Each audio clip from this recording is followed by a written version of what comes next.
The Life and Career of Carrera Vilcas by Race Capet. Of all the celebrated poets of the Spanish language, perhaps none is today so completely unknown outside his native country as Carrera Vilcas. Once hailed as a genius all over Latin America and read widely in translation in the United States, he has become the province of obscure treatises by Mexican professors of literature, and his name has been erased from the English-speaking world. Yet for those who care to pursue his footnote in the annals of world literature, there is a powerful and moving story about what it means to be a poet. Carrera Maria Vilcas was born in Ciudad Juarez, Mexico on 22nd October 1898, the same year that Amado Nervo and Jesus Valenzuela founded La Revista Moderna, the Modern Review. His father, Elian Vilcas, was a retired brewmaster from the Cerveceria Cuauhtemoc Moctezuma in Monterrey. His mother, Maria Kosciuszko, was an exchange student from Poland who left Mexico for the last time shortly after his birth. This left young Vilcas in his father's custody, but as Elian continued to work on commission for many local microbreweries on both sides of the border, he often left his son with an elderly neighbor, Juana Gutierrez. It was she who, when Vilcas was 13, first exposed him to poetry in the form of an issue of La Revista Moderna. Amado Nervo's piece La Raza del Bronce, The Bronze Race, spoke powerfully to Vilcas's own mixed heritage, and he decided from that point forward to be a poet himself. Most of Vilcas's early work, inspired by Nervo, is centered on social issues. It deals with his own struggle to find a place within Mexican society, both as an illegitimate child and as a half-Pole. He treats the alienation of his friends at school as well, many of them mestizos, or, like himself, mitad de gringo. The scholar interested in literature, however, can glance quickly over most of these pieces and move on. A short poem, entered in his journal for 13th January 1913, betrays the juvenile expression of this work, although the sentiment is honest enough. Colección de Animales Salvajes. Menagerie. We walk by in school uniforms, uniforms which leave us naked as the animals, naked to their criticism, naked to their jeers. I am a half-Pole, my companion on the right a half-native, my friend on the left a half-American. Should it follow from this that we are half-men? Although we now read these poems by way of gaining a background to Vilcas's later work, we must remember that they did not shape the view of him as an artist at the time. They were entered privately in his journals, perhaps shared with family or friends, but never published. It was not until he reached the Universidad Nacional Autónoma de México, UNAM, that he began to find outlets for his literary creativity. His arrival at the university did not simply serve to place him in the right circles to find publishers, however. It also dramatically redefined the character of his work by introducing him to Nobia, with whom he fell deeply in love. His work from his first encounter with her, recorded in his journal for 18th September 1916, on is therefore known as his Red Period. A much greater maturity is evident in these pieces, as Vilcas began to relate himself to this new emotional tide and his sexuality, a topic which he had not previously explored. His first published piece was run in an independent publication, assembled by some students in the recently formed High Studies National School, now the Faculty of Philosophy and Literature. Their journal, inspired by the work of futurist writers in Italy, was called El Camino del Futuro, and accepted the following poem by Vilcas in his freshman semester. Oda apasionada del joven a su avión, the amorous ode of the young man to his aeroplane. I run my hand along your taut canvas, and feel it give with the pliancy of a woman's flesh, a pliancy into which a man can sink even as he is raised up by it. I rub my fingers around your pert brass rivets and focus on the coming moment, any moment now, when I will climb inside you, enveloped by you, and you will raise me up. I will play the part of the haughty master and pretend to everyone that I pilot you, but the truth is that you will free me to a place of currents beyond my control. Your fuselage and mine will be fused by the endless sublimity of speed into an arrow of heedless Eros, recklessly careening over the earth. And there, inside you, I will lose myself, and yet find you, some part of myself.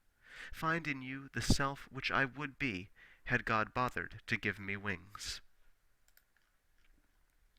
Despite the success which this poem achieved in futurist circles at the UNAM, Vilcas was very conscious of the fact that he had not managed to adhere to all of the tenets of the movement. He wrote to a friend on 3rd November 1916, I love her. I love every bit of her, every facet, every refracted glint of her beauty which plays upon the twisted wreckage of this world as the morning sunlight upon a burst artillery shell in the field. And this is what frustrates me. I cannot bring myself to write, as Marinetti asked us to, with scorn for woman. How can I? I would celebrate her. It was this fundamental tension which caused Vilcas to part ways with the Futurists by the middle of his second semester. By that time, in the spring of 1917, he had also made advances toward Nobia. These initial encounters were, however, not wholly successful. In his diary for 3rd March he wrote, I invited that rare woman over for dinner this evening. She came, which is all good in so far as it goes, but did not seem to perceive the purpose. Had she realized that it was no merely friendly gesture, I doubt she would have been so comfortable with me. After the salad I tried to explain how I feel. I emphasize the word try, for, bless her heart, I am relatively certain she still does not understand. This frustration found voice, as always, in his poetry. Now freed from the constraints and the expectations of the campus's Futurist Writers Association, he began to experiment more broadly. He took the opportunity to incorporate elements of traditional Nahuatl poetry, in which he interested himself at this period, although there is no evidence that he ever managed to learn any Nahuatl. It was in this vein that he composed a short piece, El Canto del Tloquecol, the Song of the Tloquecol. I sang to you like the red tloquecol bird. I spoke as Popocatépetl to Iztaccíhuatl. Had you but heard me, my words olé as a string of precious stones, which tumbled brilliantly about your ears, like the praise of a victorious matador. Was my colonial Spanish too civilized? Was it an aquamarine when you desired sapphire? Perhaps the feral purr of Nahuatl, like the growling ay of a dahlia jaguar. His flirtation with this style was ended abruptly when a close friend, Manuel Torriba, advised him that Aztec poetry didn't make any sense in Aztec, and it sure as hell doesn't make any sense in Spanish. Vilcas's efforts to win over Nobia, however, continued, at last meeting with success in the early summer of 1917, when he broke his ankle in a university football match, and seized the opportunity, after she had descended from the stands to see if he was all right, to simply kiss her. This began a long and happy summer, to which almost half of the total pages of his collected diaries are devoted. Nubia appears to have been one of the few women who can be so built up in the mind at a distance, and yet not disappoint their admirers on closer inspection. There are reams and reams of Vilcas's work from this time, averaging one piece every day and a half, most of which is worthy of the modern reader's attention. For the moment, we will content ourselves with one of the finer examples. La condición de mujer, womanhood. I wish you had seen yourself in the pool, your long blonde hair curling darkly about your shoulders, where every sinew seemed drawn like the string of Artemis's bow.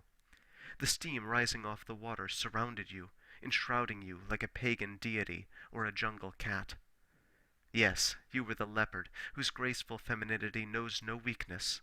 The serenity of your expression a radiance of power. Beaded brass dripped from your every pore, and cast itself as the throne of womanhood. To have seen you thus as a woman would have been to learn one's true nature. To have seen you thus as a man was to learn one's place. The resumption of studies in the fall brought a great blow to Vilcas. Nobia was selected for a student exchange, and departed, at the end of September, for Spain. After that point, not a single word of verse occurs in any of Vilcas's papers. On the 12th of October he confided to his diary, "It's all gone.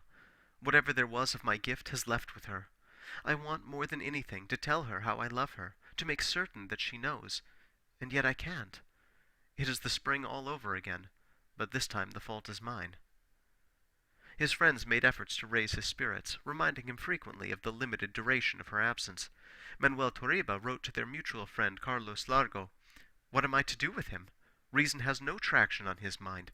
I can't even get him to write limericks any more." Vilcas became increasingly frustrated with himself. He wrote her letters every day, but was always unsatisfied with the expressiveness of his prose. In one such letter, dated 14th November, he voiced his anguish to Nobia. I say I love you, and I miss you. What cliches! It is so much more than that, so much more. And yet I cannot find the words for it. My pining for you has put me beyond words. It has put me on a plane of emotion in which communication must take place by other means, and yet all of those means are cut off from me by the very cause of my anguish in the first place. I love you. Please just know it. Vilcas's letters stopped 2 weeks before Nobia's return. When she came back to Mexico City, Torriba brought her to Vilcas's dormitory, where he was curled up in a ball in the corner, surrounded by thousands of crumpled sheets of paper on which he had scribbled meaningless wavy lines. Vilcas and Nobia were married on the 22nd of May, 1919. They were, by all accounts, very happy together, and were survived by 2 children when they both died in 1972. Vilcas never again, however, wrote a line of poetry. Thanks to the efforts of Torriba, his work became widely known in Latin America after the publication of his collected works in 1921, which was well received by critics. He was brought to an American audience in 1935 by the translations of Miguel Christofson, an Uruguayan expatriate teaching literature at the University of Wisconsin. The success of American beat poetry in the early 1950s, however, prompted a reevaluation, in which Vilcas's work was felt to be too old-fashioned. No longer on the reading list for most fashionable universities' literature departments, his fame began to decline. By the late 1980s, he was almost unknown outside Mexico.